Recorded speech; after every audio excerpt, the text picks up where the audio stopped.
Parang gusto kong i-celebrate yung debut ko ngayon. Not because of my birthday, but my first to enjoy my being a dual citizen, a senior citizen. Kasi ginamit ko na yung digital senior citizen ID ko. At yung working binili ko dito sa Tokyo. Dito tayo. Okay, Tokyo tayo. Bumili ako ng chicken katsu. Yun.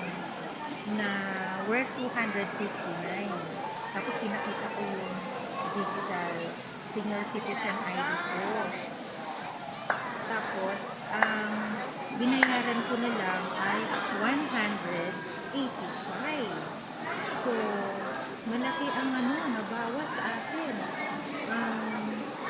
Ang less na senior citizen discount ko ay 27 at saka kasi VAT at saka yung senior citizen discount eh. So, minus 32%. 27 at saka 46. That's 74 pesos. Okay, 74 pesos ang minus.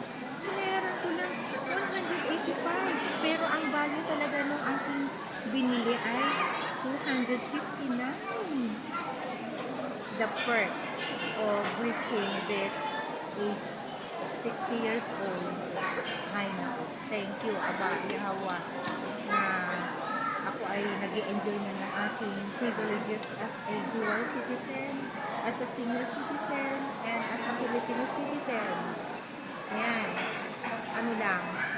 binocument ko lang through video kasi debut ko ito eh. This is my first purchase using my senior citizen digital ID.